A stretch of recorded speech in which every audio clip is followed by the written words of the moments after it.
స్వాగతం. ముందుగా ముఖ్యాంశాలు. క్రీడలు మానసిక వికాసానికి, శారీర దారుఢ్యానికి దోహదపడతాయి. యువత క్రీడల పట్ల ఆసక్తిని పెంపొందించుకోవాలి. పోలీసు వారి ఆధ్వర్యంలో ఏర్పాటు చేసిన సంక్రాంతి వాలీబాల్ టోర్నమెంట్ ప్రారంభించిన మంత్రి కందుల దుర్గేష్. టీటీడీ బోర్డును తక్షణం రద్దు చేయాలి.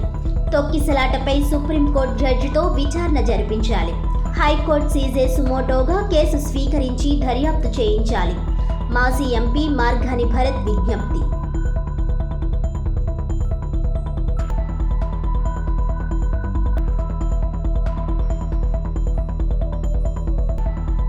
తిరుమల దుర్ఘటనపై రాజకీయాలొద్దు, బాధ్యులపై చర్యల కోసమే విచారణకు ఆదేశం. రాజకీయ లబ్ధి కోసం వైకాపా దిగజారుడు రాజకీయాలు. గన్ని కృష్ణ. 2,75,000 మంది ఉన్న వాలంటీర్ వ్యవస్థను కూటమి ప్రభుత్వం అసలు పట్టించుకోవడం లేదని వాలంటీర్ వ్యవస్థ సంగతేంటి? టీకే విశ్వేశ్వర్రెడ్డి. క్రీడలు మానసిక వికాసానికి, శారీరక దారుఢ్యానికి ఎంతో దోహదపడతాయని, యువత క్రీడల పట్ల దృష్టి సారించాలని రాష్ట్ర పర్యాటక, సాంస్కృతిక, సినిమాటోగ్రఫీ శాఖ మంత్రి కందుల దుర్గేష్ పేర్కొన్నారు. శనివారం స్థానిక ప్రభుత్వ బాలుర హైస్కూల్ నందు నిడదవోలు సర్కిల్ పోలీస్ వారి ఆధ్వర్యంలో ఏర్పాటు చేసిన సంక్రాంతి వాలీబాల్ టోర్నమెంట్ పోటీలను మంత్రి కందుల దుర్గేష్ ప్రారంభించారు. ఈ సందర్భంగా మంత్రి కందుల దుర్గేష్ మాట్లాడుతూ క్రీడా స్ఫూర్తిని యువత పెంపొందించుకోవాలని అన్నారు.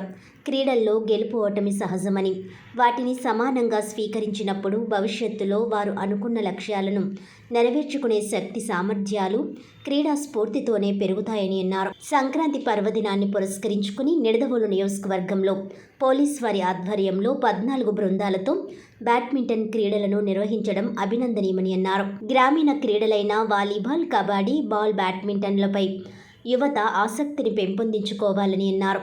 త్వరలో నిడదవోలు పట్టణంలో మినీ స్టేడియం ఏర్పాటు చేసే దిశగా చర్యలు చేపట్టడం జరుగుతుందన్నారు. ఈ మేరకు క్రీడా మంత్రి, రాష్ట్ర ముఖ్యమంత్రి వారితో సంప్రదించడం జరిగిందన్నారు. కూటమి ప్రభుత్వం ప్రతి నియోజకవర్గంలో ఒక స్టేడియం ఉండాలనే లక్ష్యంతో ముందుకు వెళ్తోందని, ఆ మేరకు క్రీడా పాలసీ విధానాన్ని ప్రవేశపెట్టనున్నట్లు మంత్రి తెలిపారు.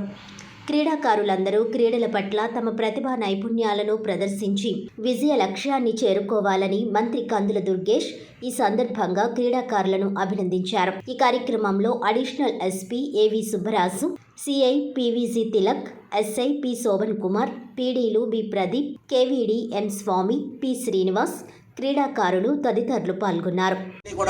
ఒకసారి ప్రభుత్వం అధికారులు, పోలీస్ యంత్రాంగం ఎంత కష్టపడి కంట్రోల్ చేద్దామన్నా కూడా ప్రజల దగ్గరుండి ఆటలాడించుకునే సందర్భాలు కూడా ఉంటున్నాయి. కాబట్టి ఈ పందాలు, కోడి పందాలు, ఈ పండుగ పేరు చెప్పి ఇలాంటి పోటీలు ఉండాలి. అటువంటివన్నీ తగ్గిపోవాలి. చెడు సంస్కృతి, జోదం, ఇటువంటివన్నీ తగ్గిపోవాలంటే ప్రజల్లో కూడా మార్పు రావాలి. ఒక ప్రభుత్వాన్ని లేదా పోలీస్ యంత్రాంగాన్ని నిర్ణయించడమే కాకుండా ప్రజల్లో కూడా మార్పు వస్తే ఇవన్నీ తగ్గిపోతాయి. కాబట్టి మీరందరూ కూడా దయచేసి క్రీడల్లో పాల్గొనే వాళ్ళందరూ కూడా ఈ 3 రోజులు ఎక్కడైతే ఎలాంటివి జరిగినా కూడా ఎటువంటి వాటికి వెళ్ళండి. మీ వీధుల్లో, పేటల్లో ఏదో రకంగా 1000-2000 రూపాయలు పెద్దలందరూ ఇస్తారు. పండుగ వాతావరణంలో ఎవరు అడిగినా ఇస్తారు. సార్ మేము ఈ పోటీలు పెడతాం అంటే ఆ జనం బయటికి వెళ్ళరు. మా పేటలో పెట్టారా, మా కుర్రోళ్ళు ముగ్గులు పోటీలు పెట్టారని ఉత్సాహంతో ఆగిపోతారు వాళ్ళందరూ. ఈ రకంగా అలా చేయగలిగితే ఆ పోటీలు అనేది చాలా తగ్గిపోతుంది. కాబట్టి మనం అందరూ కూడా బాధ్యతగా తీసుకుని క్రీడా పోటీలను నిర్వహించాలని చెప్పేసి మరొకసారి మంత్రి గారికి విజ్ఞప్తి చేసేది ఏంటంటే మన స్టేడియంని, అలాగే క్రికెట్ స్టేడియంని త్వరలోనే వచ్చేలా చేయాలని చెప్పేసి నేను మనసావాచ కోరుకుంటూ నాకు ఈ అవకాశం ఇచ్చిన అందరికీ కూడా ధన్యవాదాలు తెలియజేస్తాను. పండుగ సందర్భంగా ఒక మంచి కార్యక్రమాన్ని ఏర్పాటు చేసినటువంటి నిడదవోలు పోలీస్ శాఖ వారికి, సిఐ గారికి, ఎస్ఐలకి, అదేవిధంగా ఈనాటి ఈ కార్యక్రమంలో విశిష్ట అతిథిగా పాలుపంచుకుంటున్నటువంటి ప్రజా సమస్యల పట్ల నిరంతరం పోరాటం చేసేటువంటి రాంబాబు గారు, అదేవిధంగా మిత్రులు, ప్రముఖ వైద్యులు డాక్టర్ కళ్యాణ్ చక్రవర్తి గారు, ఎన్సిఎన్ అధినేత ప్రసాద్ గారు, ఇంకా ఇక్కడికి విచ్చేసినటువంటి 50 మంది క్రీడాకారులందరికీ కూడా నమస్సుమాంజలి. అదేవిధంగా ఒకరోజు ముందుగానే అందరికీ కూడా సంక్రాంతి శుభాకాంక్షలు తెలియజేస్తా ఉన్నాను. నిజానికి మొన్న ఎస్ఐ గారు, సిఐ గారు చెప్పినప్పుడు నాకు అనిపించింది సరైన సమయంలో సరైనటువంటి కార్యక్రమాన్ని నిర్వహిస్తున్నారని. మనకి గ్రామీణ క్రీడలు ప్రధానంగా ఈ వాలీబాల్ కానివ్వండి, కబడ్డీ కానివ్వండి, అదేవిధంగా బాల్ బ్యాడ్మింటన్ కానివ్వండి, ఇవన్నీ గ్రామీణ క్రీడలు. ఇవి రాను రాను ఈ ఆటల మీద శ్రద్ధ తగ్గిపోతున్నటువంటి సందర్భం, ఆసక్తి తగ్గిపోతున్నటువంటి సందర్భాలు మనకు కనపడతా ఉన్నాయి. అందువల్ల పండగల సందర్భంగా వేరే వేరే కార్యక్రమాల్లో పాల్గొనే కంటే కూడా యువత పెడమార్గాన్ని వదిలిపెట్టి సరైనటువంటి మార్గంలోకి రావాలంటే ఇలాంటి క్రీడలు ఎంతగానో దోహదం చేస్తాయని, మరో పక్కన దేహదారుఢ్యానికి కూడా ఇవి చాలా ఉపయోగపడతాయని నమ్మి ఇంత మంచి కార్యక్రమాన్ని ఏర్పాటు చేసినందుకు పోలీసు వారికి మనందరి తరఫున కూడా ప్రత్యేకమైనటువంటి అభినందనలు తెలియజేస్తా ఉన్నాను. ఇది పండగ సందర్భంలో ఇన్ని టీములు, ప్రమాణం 14 టీములు వచ్చాయి అన్నారు. కొంచెం షార్ట్ నోటీస్ అవ్వడం వల్ల 14 అయినాయి, అదర్వైజ్ ఇంకా ఎక్కువ టీములు వచ్చేవనేటువంటి మాట చెప్పారు. అందరూ కూడా ఇక్కడ చాలామంది పరిచయం చేసుకున్న వాళ్ళు అందరూ కూడా ఈ నియోజకవర్గానికి చెందిన వాళ్ళు ఎక్కువ ఉన్నారు. ఒకళ్ళిద్దరు తణుకుకు సంబంధించిన వాళ్ళు ఉన్నారు, కానీ ఎక్కువ మంది ఈ నియోజకవర్గానికి సంబంధించిన వాళ్ళే. ఏదైనప్పటికీ కూడా ఈ సమయంలో ఆహ్లాదం ఉండాలి, అదేవిధంగా ఆరోగ్యం ఉండాలి. ఈ రెండు ఉండాలంటే ఇలాంటి క్రీడలు చాలా అవసరం. ఇందులో పాలు పంచుకుంటున్నటువంటి 50 మంది క్రీడాకారులకి కూడా ప్రత్యేకమైనటువంటి అభినందనలు తెలియజేస్తూ, సరే నెగ్గడం ఓడడం ఇవన్నీ కూడా లైఫ్లో కానీ ఆటల్లో కానీ సహజం. ఇది ఇలాగ బాగా ఆటో నేర్చుకున్నట్లయితే నెగ్గడం ఓడడం అనేటువంటి దాన్ని సమానంగా స్వీకరించగలిగేటువంటి శక్తి మనకు వస్తే అదే క్రీడా స్ఫూర్తి. బంధుమిత్రులు, క్లాస్మేట్స్ మద్దతుతో ఉమ్మడి గోదావరి జిల్లాల పట్టభద్రుల ఎమ్మెల్సీ ఎన్నికల్లో పోటీ చేస్తున్నానని, ప్రజా సమస్యలపై శాసన మండలిలో గళం వినిపిస్తానని బివి శ్రీరామ్మూర్తి తెలిపారు. మార్చిలో జరగబోయే పట్టభద్రుల ఎమ్మెల్సీ స్థానం నుంచి పోటీ చేస్తున్న ఆయన స్థానిక ప్రెస్ క్లబ్లో శనివారం ఉదయం ఏర్పాటు చేసిన మీడియా సమావేశంలో మాట్లాడారు. విద్యార్థి దశలోనే సేవా కార్యక్రమాలు చేపట్టడం అలవాటుగా మారిందని, దివిసీమ ఉప్పెన సమయంలో సేవలు అందించి వితరణ కార్యక్రమాలు చేశామని శ్రీరామ్మూర్తి చెప్పారు. ఎంఏ పొలిటికల్ సైన్స్ చేసిన తనకు రాజకీయాలంటే చాలా ఇష్టమని, పార్లమెంట్ వెళ్లాలనే యోచన ఉండేదని, అయితే కెరీర్ మీద దృష్టి పెట్టి పోటీ పరీక్షలు రాసి ఉద్యోగంలో చేరానని చెప్పారు. స్వచ్ఛంద సంస్థ ద్వారా వివిధ సేవా కార్యక్రమాలు కూడా కొనసాగిస్తూ వచ్చానని ఆయన తెలిపారు. పదవి విరమణ తర్వాత పలు సమస్యలపై అధ్యయనం చేస్తూ స్పందిస్తున్నానని ఆయన చెబుతూ, ఉదాహరణకు టీటీడీ టోకెన్ల జారీ సందర్భంలో జరిగిన తొక్కిసలాటకు పాలక మండలి పూర్తి బాధ్యత వహించాలని ఆయన విశ్లేషించారు. స్నేహితులు Prasad, Vithobaba, Subbarao, I Shyam Sundar, Suresh Kumar, G Pentaiah, Israel Raju, Peter Henry Emmanuel, Wilson తదితరులు మాట్లాడుతూ ఉన్నది మాట్లాడే వ్యక్తిత్వం శ్రీరామమూర్తిదని చెప్పారు. తామంతా మద్దతు పలుకుతున్నామని తెలిపారు. కాగా 1972లో జాంపేట లూథరన్ హై స్కూల్లో 10వ తరగతి పూర్తి చేసిన శ్రీరామ్మూర్తి 1972-74లో వీటీ జూనియర్ కాలేజ్లో ఇంటర్ బైపీసీ పూర్తి చేశారు. ఆ తర్వాత ఆర్ట్స్ కాలేజీలో డిగ్రీ పూర్తి చేసి అనంతరం ఎంఏ పాలిటిక్స్ చేశారు. చిన్నప్పటి నుంచి క్విజ్, వక్తృత్వ పోటీల్లో పలు బహుమతులు గెలుచుకున్నారు. న్యాయ విద్య కూడా పూర్తి చేసి హైకోర్టులో న్యాయవాదిగా నమోదయ్యారు. అయితే అంటే ఎమ్మెల్సీ అవ్వటానికి ముందు నేను కొన్ని చేశానండి. కొన్ని చట్టానికి సంబంధించి చెప్తాను. Legislative council is a body that helps in making statutes అంటే చట్టాలని నిర్మించేటువంటి చట్టసభ. ఈ చట్టసభలో యాక్టివిటీస్ ఏమిటి అని అంటే చట్టాలని తయారు చేయడం. That is the basic function of a legislative body. It may be A legislative assembly or A legislative council. ఈ రెండిట్లో ఏదైనప్పటికీ కూడా బేసిక్గా అది ప్రాథమికమైనటువంటి బాధ్యత. ఆ బాధ్యత ఈ లెజిస్లేటివ్ కౌన్సిల్ మరియు ఈ లెజిస్లేటివ్ అసెంబ్లీ రెండు కలిసి తీసుకుంటాయి. కానీ అసెంబ్లీకి ఉన్నటువంటి ఫంక్షన్స్, విస్తృతమైనటువంటి ఫంక్షన్స్ కానీ, రెస్పాన్సిబిలిటీస్ కానీ, పవర్స్ కానీ లెజిస్లేటివ్ కౌన్సిల్కి లేవు. అయినప్పటికీ కూడా any bill that passed in assembly must be sent to the legislative council. Legislative కౌన్సిల్లో కూడా అది పాస్ అవ్వాలి. పాస్ అవ్వకపోతే ఏదైనా in case of any contradiction between the two bodies, legislative assembly ఉండి కౌన్సిల్ ఉన్నటువంటి కొన్ని రాష్ట్రాల్లో, ఉదాహరణకి బీహార్, ఉత్తరప్రదేశ్ ఇటువంటి వాటిలో కౌన్సిల్ కూడా ఉంది. అటువంటి సందర్భాల్లో ఏదైనా ఒక బిల్లు మీద కాంట్రవర్సీ వచ్చినప్పుడు ఒక మొత్తం ఒక కంబైన్డ్ జాయింట్ సెషన్ కూడా ఏర్పాటు చేసుకోవచ్చు. అప్పుడు అసెంబ్లీ నిర్ణయం నెగ్గుతుంది. కానీ ఆర్థిక బిల్లుల విషయం వచ్చేటప్పటికి మాత్రం కౌన్సిల్కి అటువంటి అవకాశం లేదు. A bill can be kept for 2 weeks only. Tirupati తొక్కిసలాట ఘటనకు టీటీడీదే పూర్తి బాధ్యత వహిస్తూ వెంటనే బోర్డును రద్దు చేయాలని, లేని పక్షంలో ప్రభుత్వమే బోర్డును రద్దు చేయాలని వైఎస్ఆర్సీపీ రాష్ట్ర అధికార ప్రతినిధి మాజీ ఎంపీ మార్గని భరత్ డిమాండ్ చేశారు. రాజమహేంద్రవరంలో మీడియాతో మాజీ ఎంపీ భరత్ మాట్లాడుతూ ఈ దుర్ఘటనపై సుప్రీంకోర్టు జడ్జితో విచారణ జరిపించాలని, హైకోర్టు సీజే కూడా ఈ కేసును సుమోటోగా స్వీకరించి విచారణకు ఆదేశించి తిరుమల పవిత్రతను కాపాడాలని ఆయన విజ్ఞప్తి చేశారు. 2 అధికారులను సస్పెండ్ చేసినంత మాత్రాన నేరం మాఫీ కాదని స్పష్టం చేశారు. తిరుపతిలో తొక్కిసలాట ఘటన రాష్ట్ర చరిత్రలోనే అతిపెద్ద విషాదం. అదొక చీకటి అధ్యాయం. వైకుంఠ ఏకాదశి రోజు స్వామివారి ఉత్తర ద్వార దర్శనం టోకెన్ల కోసం బైరాగి పట్టడి కేంద్రానికి ముందు రోజు ఉదయం నుంచే భక్తులు తరలి రావడంతో వారిని అక్కడే ఉన్న పద్మావతి పార్కుకు తరలించి తాళం వేశారని అన్నారు. 9వ తేదీ తెల్లవారుజామున 5 గంటలకు టోకెన్లు జారీ చేస్తామని ప్రకటించగా 8వ తేదీ ఉదయం నుంచే భక్తులు బార్లు తీరారని, దాదాపు 5,000 మంది భక్తులను పార్కులో ఉంచి బయటకు రాకుండా తాళం వేశారని, భక్తులను జైల్లో ఖైదీలుగా, జూలో జంతువుల మాదిరిగా నిర్బంధించి వారికి కనీస వసతులు కల్పించలేదన్నారు.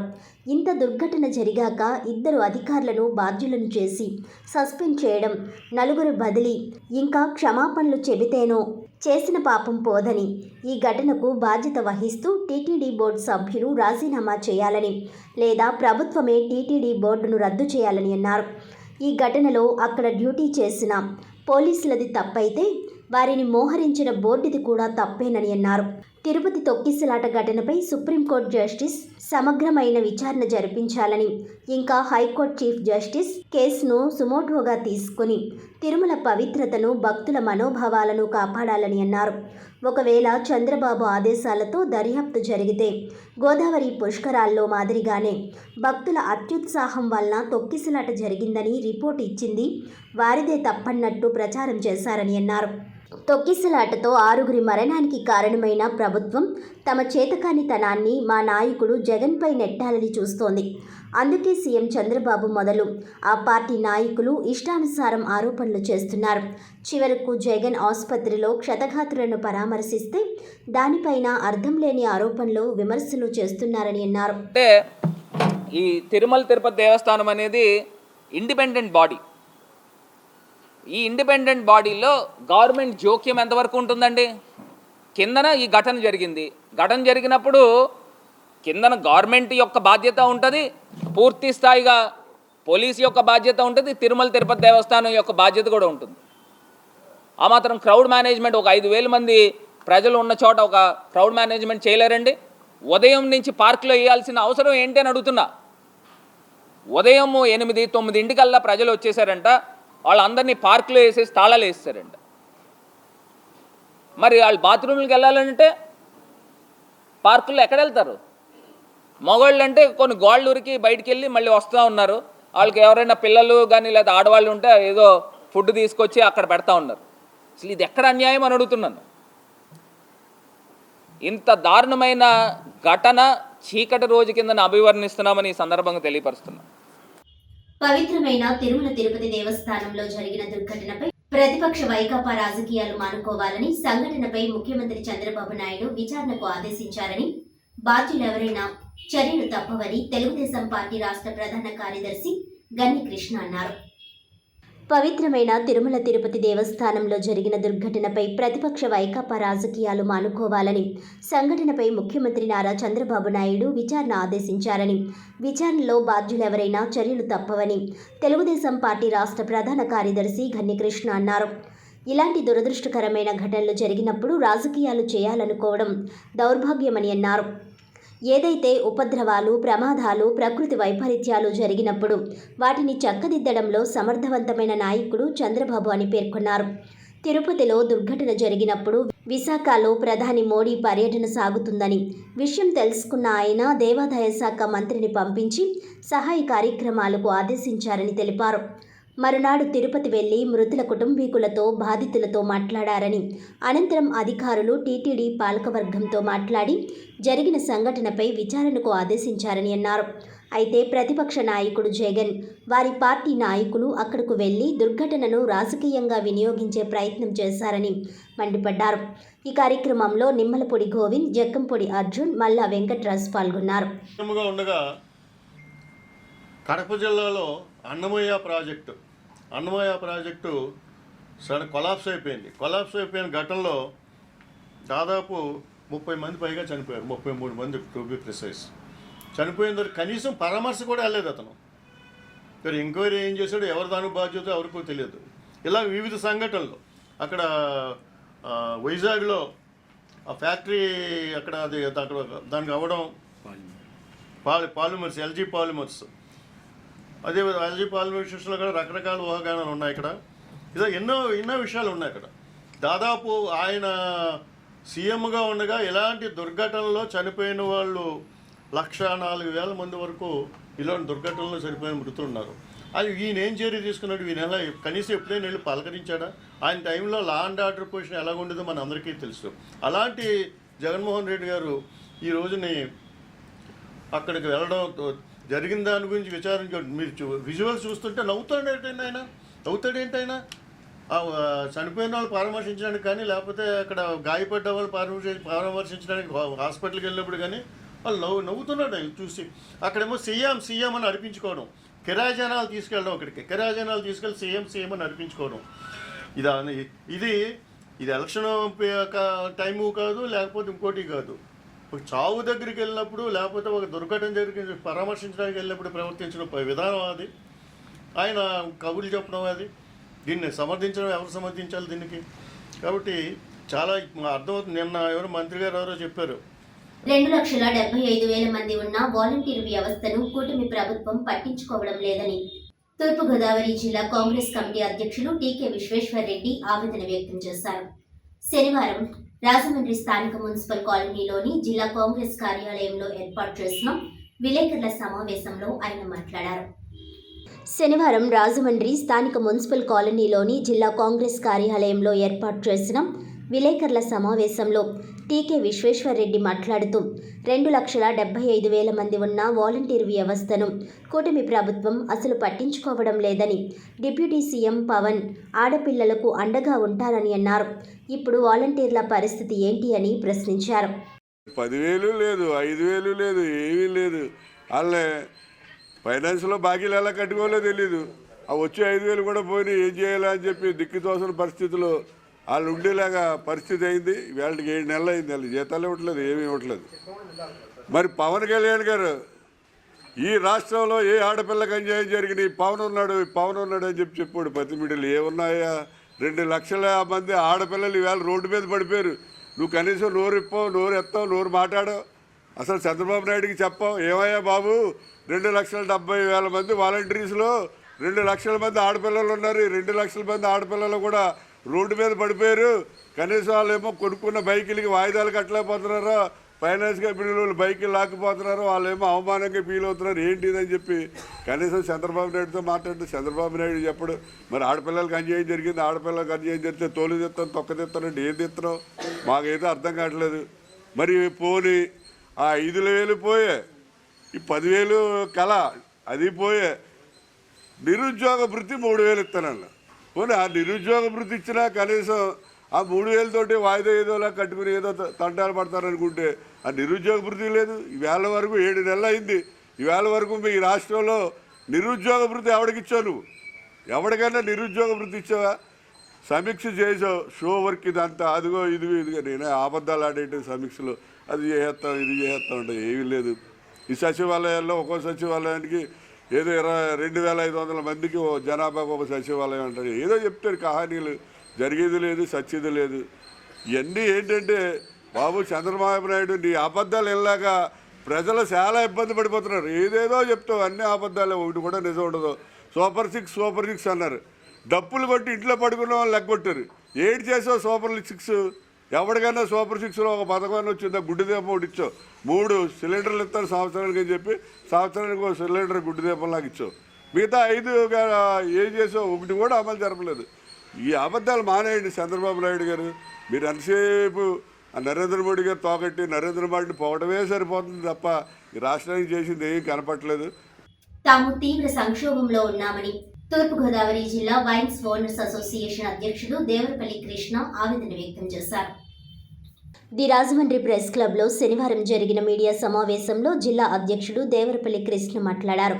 రాష్ట్ర ప్రభుత్వం గెజిట్ నోటిఫికేషన్ ప్రకారం 20% మార్జిన్ ఇస్తామంటేనే మద్యం దుకాణాలకు టెండర్లు వేశామని, ఇప్పుడు ప్రభుత్వం 10% మాత్రమే మార్జిన్ ఇవ్వడంతో మద్యం దుకాణాల నిర్వహణ కష్టతరంగా మారిందని విచారణ వ్యక్తం చేశారు. ప్రభుత్వం స్పందించి ఆదుకోవాలని విజ్ఞప్తి చేశారు. తాజాగా ముఖ్యమంత్రి చంద్రబాబు నాయుడు 14.5% మార్జిన్ ఇస్తామని ప్రకటించారని, అలా ఇస్తే తమ వ్యాపారం మరింత నష్టాల్లోకి వెళ్లకుండా కాపాడుకునేందుకు అవకాశం ఉంటుందన్నారు. 14.5% మార్జిన్ ఇస్తామని ముఖ్యమంత్రి హామీ ఇచ్చారని, అయితే ఇంకా జీవో రాలేదని ఆవేదన వ్యక్తం చేశారు. నగర అధ్యక్షుడు కొత్తపల్లి బాలు మాట్లాడుతూ, గత 3 నెలల కాలంగా ఒక్కొక్క దుకాణానికి 15 నుంచి 20 లక్షల మేరకు నష్టం వచ్చిందన్నారు. పరిస్థితి ఇలాగే కొనసాగితే తాము దుకాణాలు బంద్ చేయడానికి కూడా సిద్ధమని అన్నారు. రాజకీయ లబ్ధి కోసం తమను వివాదాల్లోకి లాగవద్దని హితవు పలికారు.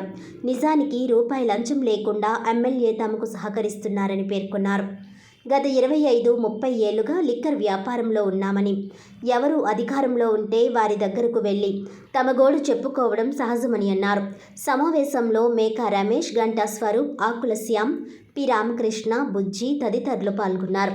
అందరూ కలిపి 1:20 వరకు పడ్డాయండి ఒక ఆక్షన్కి. సో దాని మీద బిజినెస్ చేద్దాం అనుకున్నప్పటికీ మాకు ఇన్వాయిస్ చూసి వచ్చి మా ప్రైస్ వచ్చేసరికి 9.5 10% వచ్చిందండి. వచ్చిన తర్వాత మేము గవర్నమెంట్ రిప్రజెంటేషన్ చేస్తున్నాం కానీ మాకేం వర్కౌట్ అవ్వలేదు. మొన్న రీసెంట్గా మాత్రం 14.5 ఇస్తానని అనౌన్స్ చేశారు. అది కూడా అనౌన్స్ చేసి 20 days అయింది. ఇప్పుడు అది ఫైనాన్స్కి వెళ్ళిందట, ఎప్పుడు వస్తుందో తెలియదు. సో ఈ పరిస్థితుల్లో మేము చాలామంది లైసెన్సులు పెరగకపోతే, పర్సంటేజ్ పెరగకపోతే రేపు January 20 మళ్ళీ కిస్తీ కట్టాలండి. గవర్నమెంట్ 6 విడతలుగా ఇచ్చిందండి 85 లక్షలు కట్టుకోమని. 3వ విడత January 20 లోపల కట్టవలసి ఉంటుంది. అది కట్టదామంటే మాకు పర్సంటేజ్ పెరిగితే తప్ప మేము అది కూడా కట్టలేమండి. 14.5 కూడా మాకు సరిపోదు. మాకు 20% ఇస్తేనే తప్ప ఇంత ఖర్చుల మీద, ఇంత ఆక్షన్ల మీద మేము రీచ్ అవ్వలేమండి. అందులో రాజమండ్రి కార్పొరేషన్ అవ్వకుండానే దీన్ని 85 లక్షలు చేశారండి. పూర్తి కార్పొరేషన్ అవ్వలేదు.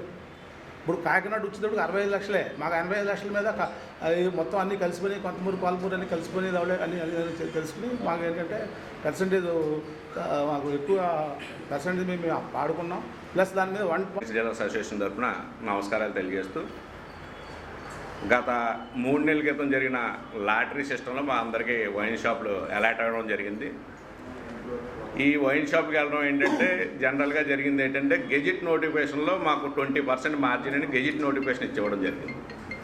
ఆ గెజిట్ నోటిఫికేషన్ చేసి మేము అందరం ఆక్షన్కి వెళ్ళాం. ఎవరు ఒప్పుకొద్దా ఎక్కువ టెండర్లు వేయడం, దాంట్లో మాకు వైన్ షాపులు తాగడం జరిగింది.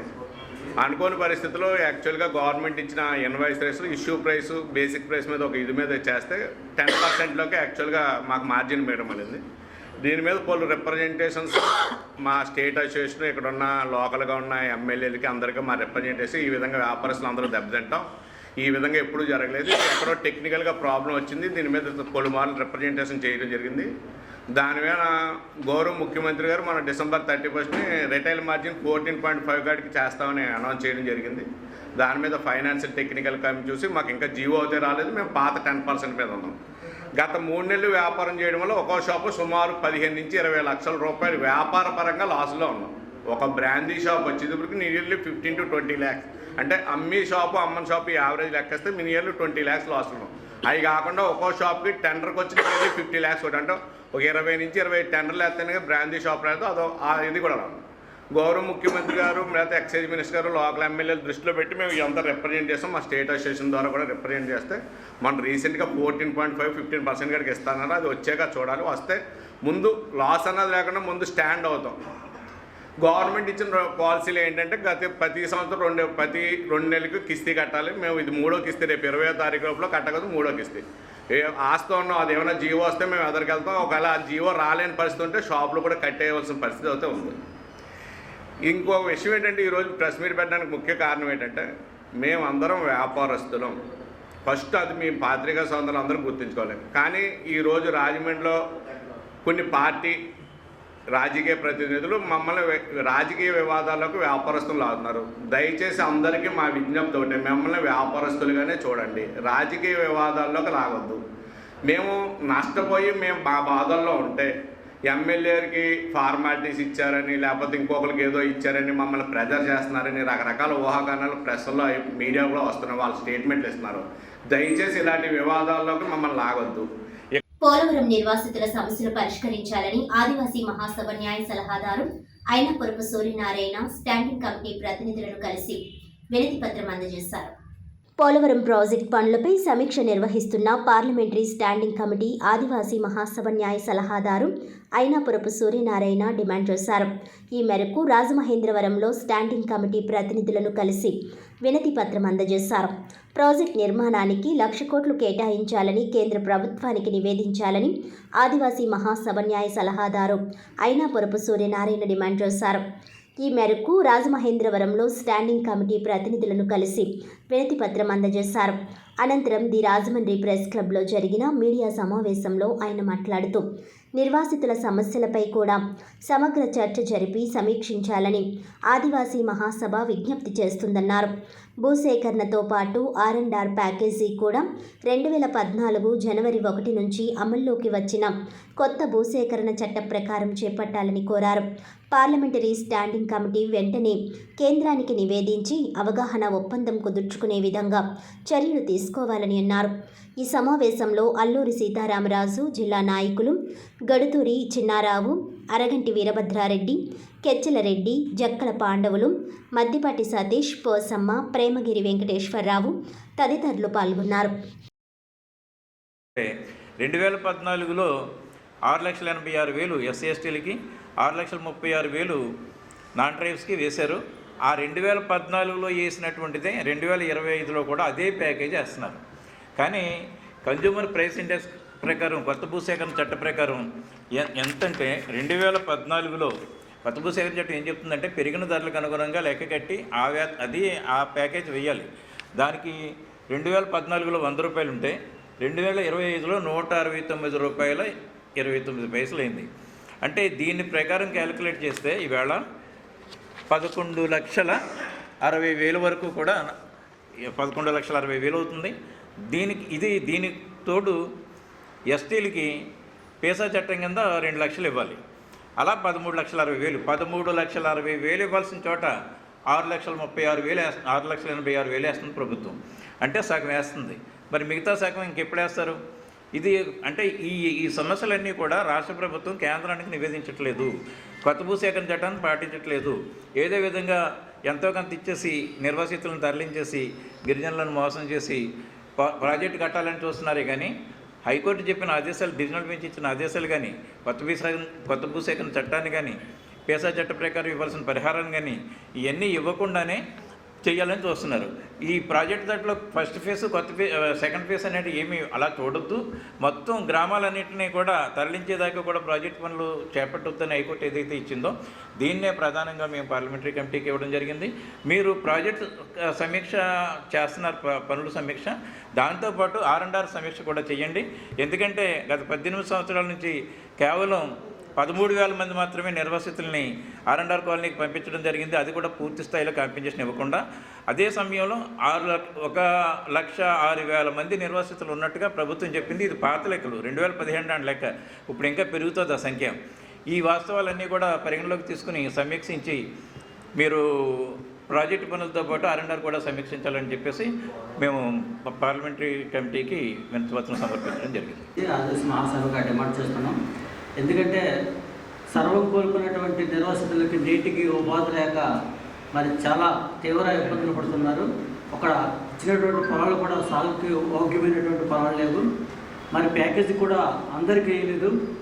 కనుక నిన్నగాక మొన్న 9వ తారీఖున కూడా సబ్ కలెక్టర్ గారు దేవపట్నం మండలంలో మీటింగ్ కూడా ఏర్పాటు చేసి తీసుకున్నారు. 18 సంవత్సరాల వాళ్ళకి ఎంతమందికి రాలేదు, డీ పట్టాల వాళ్ళకి ఎంతమందికి రాలేదు, భూమి ఎంతమందికి రాలేదు, ఇల్లుకి ఎంతమందికి డబ్బులు రాలేదని తీసుకుంటే ఆ లెక్కల ప్రకారం చూస్తే 170 మందికి రాలేదని కూడా వాళ్ళు తెలియజేశారు. కావున తక్షణమే కేంద్ర రాష్ట్ర ప్రభుత్వాలు స్పందించి పోలవరం నిరసితులకు శాస్త్రీయ సమగ్ర పునరావాసం కొత్త భూశాఖ చట్ట ప్రకారం కల్పించాలని ఆదివాసీ జేఏసీగా ఆదివాసీ మహాసభగా డిమాండ్ చేస్తున్నాం. రాజమహేంద్రి చారిటబుల్ ట్రస్ట్ ఆధ్వర్యంలో Srinivasa Ramanujan municipal high school మరియు టౌన్ మున్సిపల్ హై స్కూల్ నందు 10th క్లాస్ చదువుతున్న విద్యార్థులకు స్టడీ మెటీరియల్స్ ను ట్రస్ట్ ఫౌండర్ సెక్రటరీ మతుల రమేష్ ఆధ్వర్యంలో అందజేశారు. జిల్లా పాఠశాల విద్యాశాఖ అధికారి కంది వాసుదేవరావు మాట్లాడుతూ దాతల ప్రోత్సాహం విద్యార్థులకు ఎంతో ఉపయోగమని, పాఠశాల అభివృద్ధికి ఇది ఎంతో అవసరమని అన్నారు. స్టేట్ టీచర్ యూనియన్ వారిచే తయారు చేసిన స్టడీ మెటీరియల్స్ను Rajamahendri charitable trust lion Madhavarao మరియు మాజీ కార్పొరేటర్ మాధవీలతల సహకారంతో 2 స్కూల్స్ స్టూడెంట్స్కి దాదాపు 200 మందికి ఈ మెటీరియల్స్ పంపిణీ చేశారు. విద్యార్థులందరూ ఈ మెటీరియల్స్తో మంచి మార్కులతో ఉత్తీర్ణులు కావాలని ఫౌండర్ ప్రెసిడెంట్ రెడ్డిబాబు కోరారు. ఈ కార్యక్రమంలో trust president Chalumuri Satyanarayana, urban range DI B Dileep Kumar, Rajamahendri charitable trust సభ్యులు Adireddy Srinivas, Lalam Srinu, Boddu Srinivas, Midatani Durgaprasad, Reddy Srinivas, Podipireddy Krishna, lion Madhavarao, municipal town high school ప్రధానోపాధ్యాయులు A Suribabu, Srinivasa Ramanujan high school ప్రధానోపాధ్యాయుని శ్రీమతి సత్యవతి, ఉపాధ్యాయులు తదితరులు పాల్గొన్నారు. మీకు తప్పనిసరిగా పాస్ అవ్వడానికి, తర్వాత మార్కులు ఎక్కువగా స్కోర్ చేయడానికి ఈ యొక్క స్టడీ మెటీరియల్ ఉపయోగపడుతుంది. ఈ చారిటబుల్ ట్రస్ట్ వారు మీకు స్టడీ మెటీరియల్ ఇస్తున్నారంటే మీరేం చేయాలా? మీ దగ్గర నుండి ఏం కావాలి, వాళ్ళకి ఏం ఆశిస్తారు? 500 మార్కులు ప్లస్ ఇంకా ఏం కావాలా? అందరూ కూడా పాస్ అవ్వాలి. సహాయం చేస్తామని సాధారణంగా ఎక్కడ కూడా సేవ చేసేవాళ్ళు కానీ సహాయం చేసేవాళ్ళు కానీ తిరిగి ఏమీ అడగరు, ఊరికే చేస్తారు. కానీ మన రాజమహేంద్రి చారిటబుల్ ట్రస్ట్ వారు అడుగుతున్నారు మనల్ని, మేము మీకు ఇది చేసాం, మీరు మాకు ఏమి ఇస్తారు అని. మనం ఇవ్వాలా వద్దా? ఇవ్వాలి కదా. ఏమి ఇవ్వాలి వాళ్ళకి? 10th క్లాస్ ఫస్ట్ క్లాస్లో పాస్ అయ్యి మీరిచ్చిన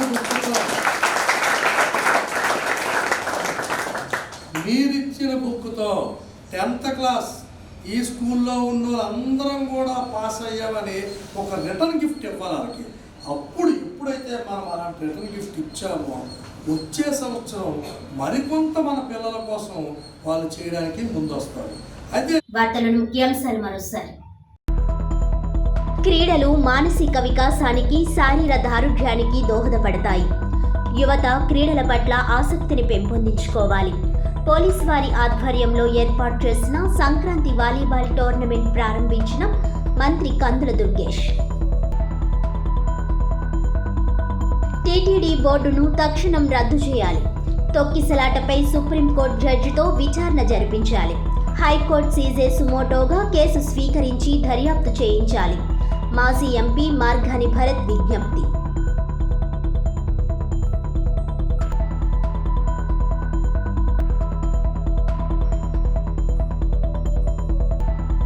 తిరుమల దుర్ఘటనపై రాజకీయాలొద్దు, బాధ్యులపై చర్యల కోసమే విచారణకు ఆదేశం. రాజకీయ లబ్ధి కోసం వైకాపా దిగజారుడు రాజకీయాలు. గన్ని కృష్ణ. 2,75,000 మంది ఉన్న వాలంటీర్ వ్యవస్థను కూటమి ప్రభుత్వం అసలు పట్టించుకోవడం లేదని వాలంటీర్ వ్యవస్థ సంగతేంటి? టీకే విశ్వేశ్వర్ రెడ్డి. ఈనాటి వార్తలు ఇంతటితో సమాప్తం. తిరిగి వచ్చే బులెటిన్లో మళ్ళీ కలుద్దాం. అంతవరకు సెలవు. నమస్కారం.